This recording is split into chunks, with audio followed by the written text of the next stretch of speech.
All right. I got it. Okay, thank you. I'll call the meeting to order. Please rise and join us in the pledge.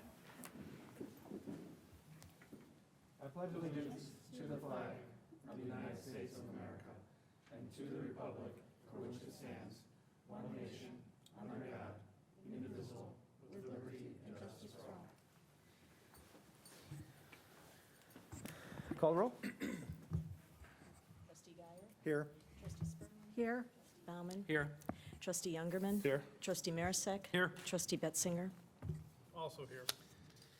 All right, we have a quorum this evening. First item for public participation is a public comment. This is the 2-minute opportunity for any member of the public to address the board. Is there anybody here this evening in person that wishes to address the board on any topic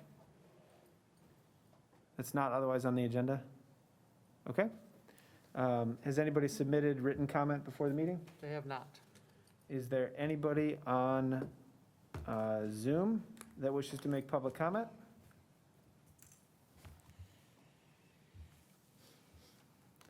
Which is just Shar and Judy.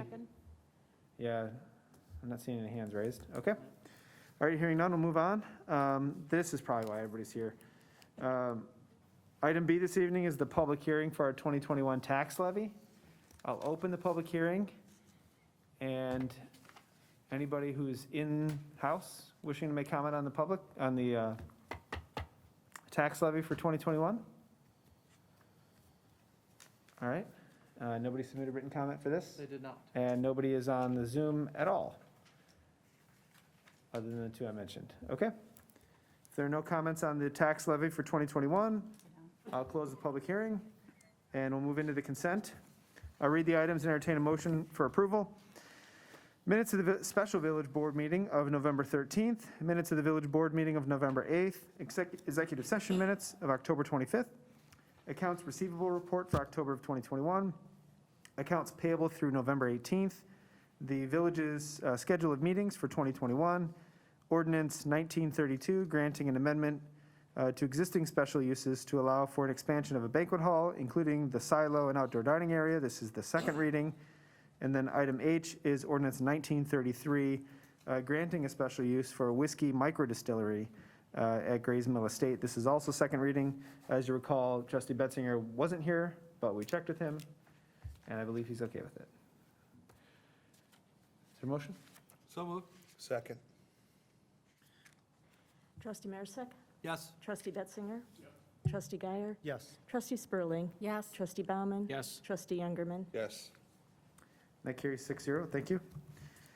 All right, items for separate action. The first one is ordinance 1939, adopting the tax levy for 2021. This is first reading, so we'll have no action. Justin, do you have anything additional or new since the last time we talked about it? If you're planning on summarizing the whole thing, you can if you want. But does anybody have any additional comment or questions for staff? We had a wonderful debate last time, which I appreciate.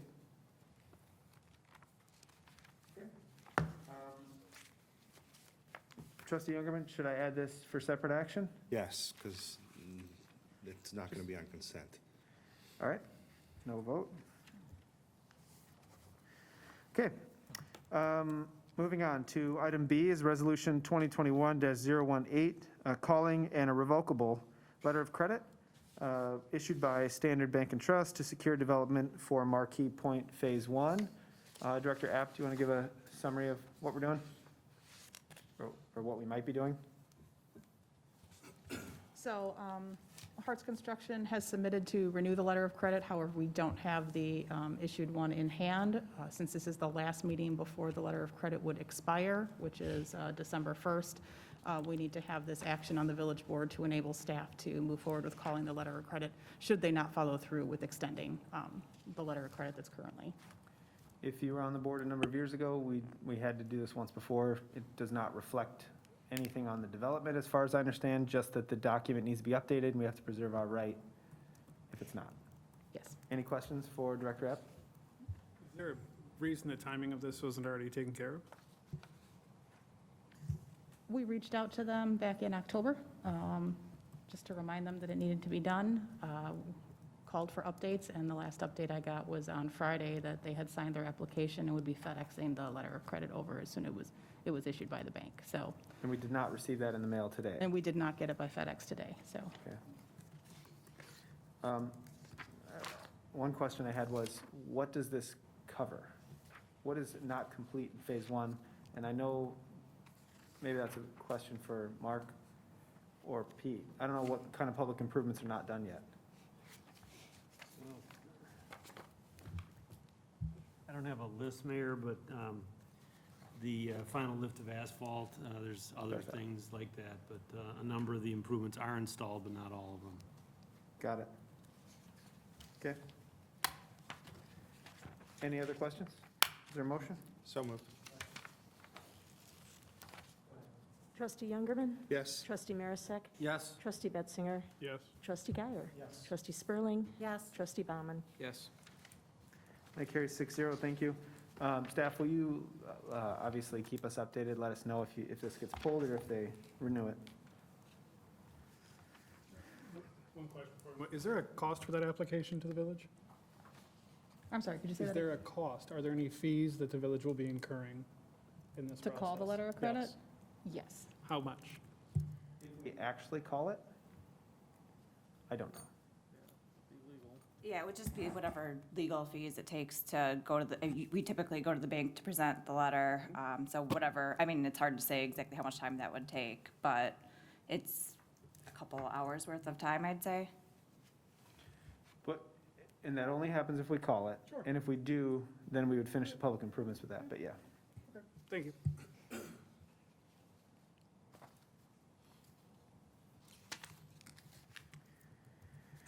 All right. Moving on, item C, which is award of contract landscape maintenance services for 2022 to 2024. Director Wolf has asked that we table this. Did you want That's to give a correct. summary?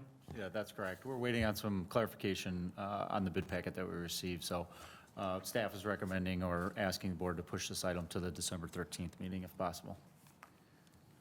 How about we table this to a future meeting? That would be fine, too. There you go. Any objection? Okay.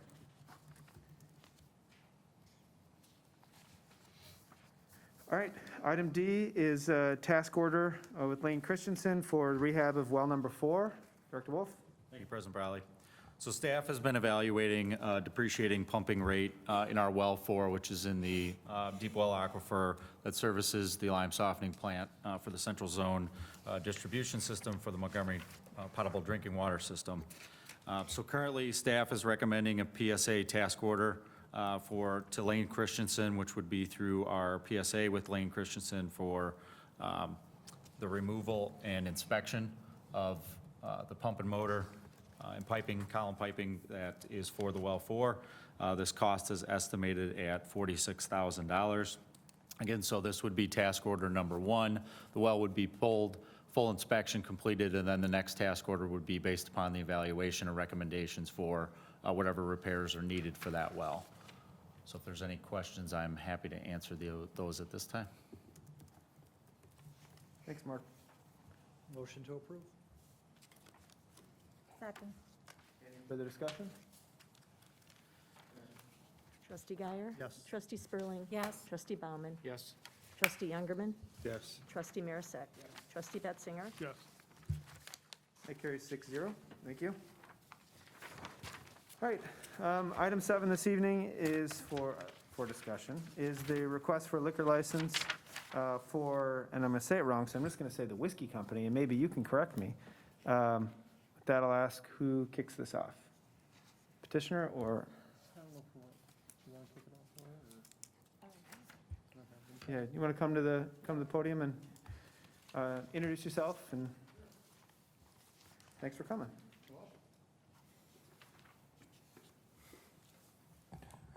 My name is Bob Maney, and I'm the founder and sole proprietor for H.A. Schufelt Whiskey Company. And the plan is to inhabit the silo at Gray's Mill with Phil Cullen and his team. You passed the special use permit, so thank you.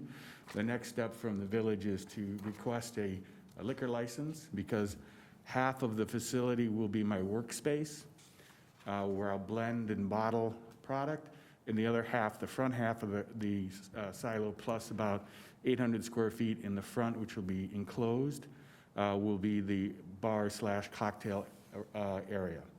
And in that space, according to Illinois law, with the distiller's license that I apply for from them, I can serve the spirits that I manufacture, quote unquote, and along with vermouth and any other mixers.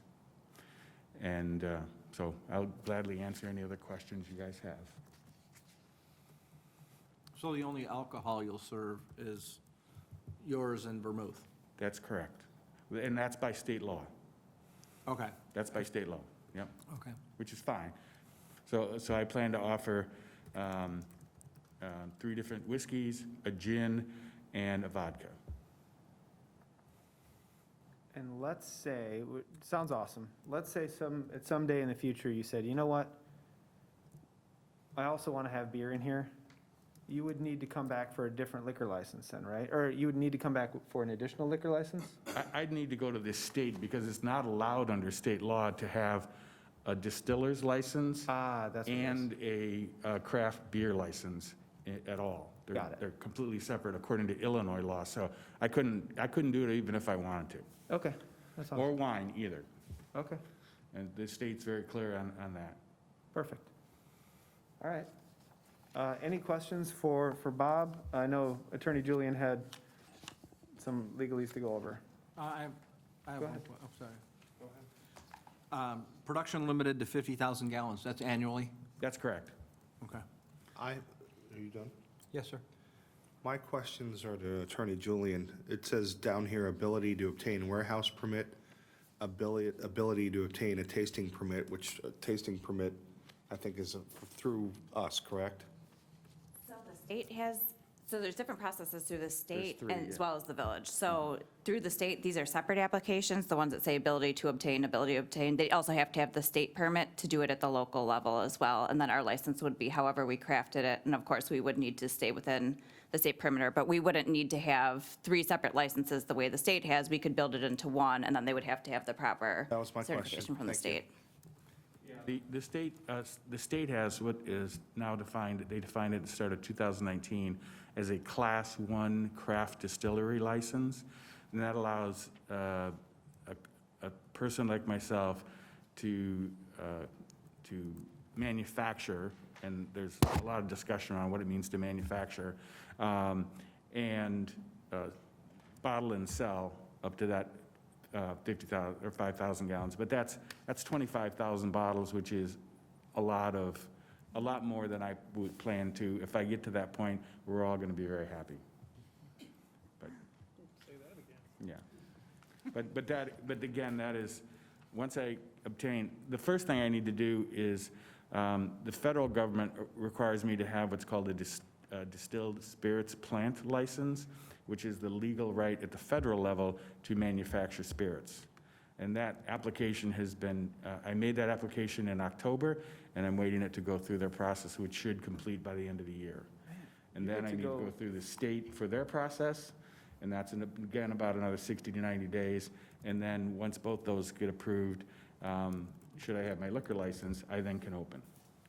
You get to Welcome go to- through, yeah, Welcome every to the level. village, this is easy here. Yeah, holy cow. All right.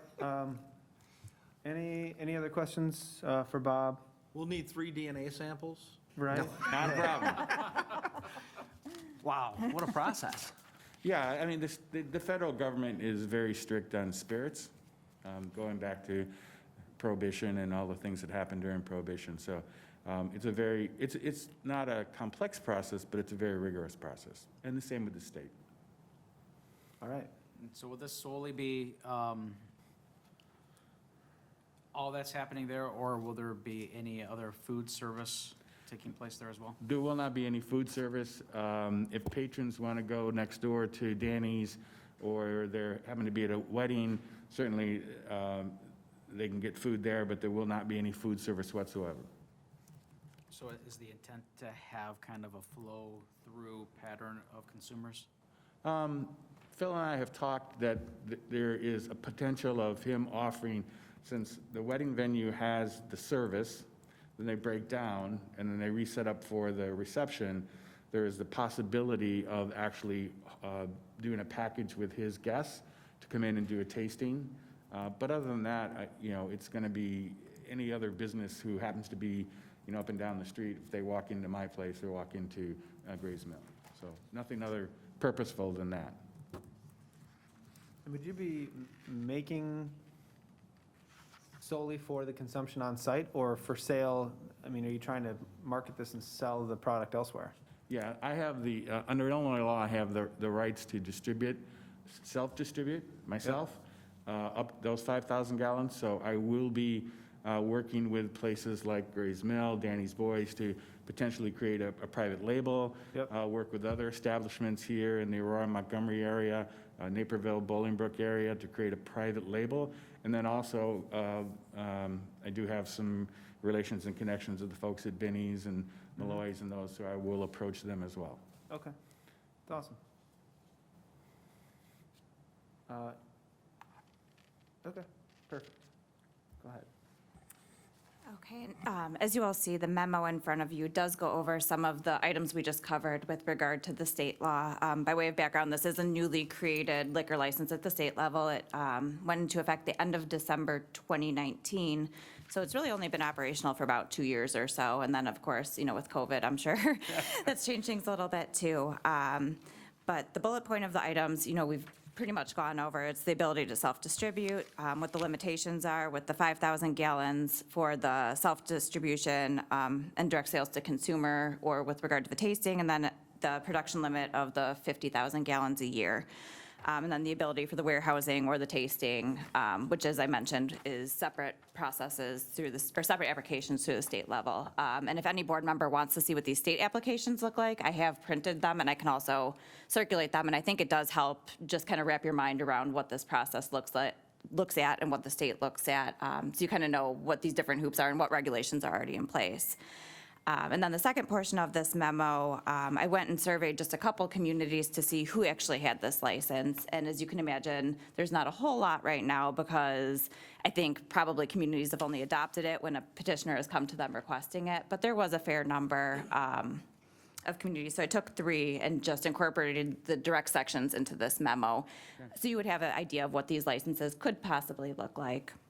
I have a question. Yes. Does the state, or will the state ever limit the amount of licenses of this type? I don't know that offhand. Okay. My understanding of the new classification of, that was created at the end of 19, went into effect early 2020, was to help business people like me in the state of Illinois catch up to other states from total number of distilleries. So we're somewhat behind in many other states just as far as the number of distilleries. So I would think that unless it gets really out of hand, the state has no interest in capping the number of licenses. It's really, That's the way I read it. Yeah, that would be my guess. it's really none of my business, ahead. but how much does the federal and state license cost roughly?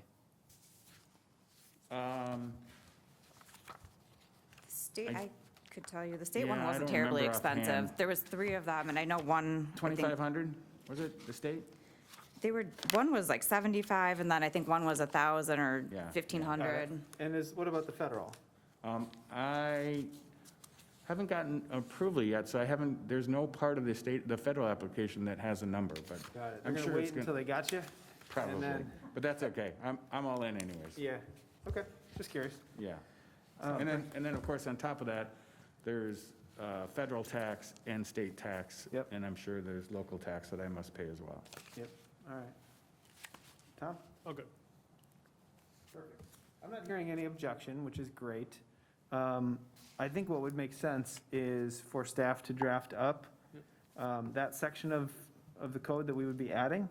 Also, I think this would fall under this, I know you put hours in there, but this license would fall under the same hours of operation as our other ones?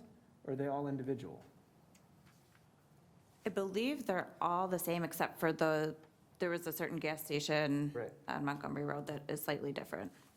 Got it. And the proposed hours are smaller Way less than than that. allowable Yeah. pretty much Yeah. everywhere else. I just didn't want to get in a situation where we were limiting because that's what he put on the application. But it Right. would just fall blanket to everything else in town, which is good, which is more broad, so you'd have flexibility. Right. So if you guys can propose some language, Yep. we'll consider it. And what I'm assuming this would happen, we'll be reaching out to the communities who have developed this license over the last 3 years to see if there's anything they have left out or would change, right? I mean, I don't know if those are boilerplate at this point, or if there's, if you reach out to Algonquin, they're like, we should have. Yeah, I think that's certainly worth looking into. And then in the interim, if any board members see something in the proposed language that either, you have a question about or that you absolutely like or don't like, I would ask that you would let us know so we can incorporate those comments or flag them as items of discussion. Okay. Thank you. Thank you very Appreciate much, appreciate it.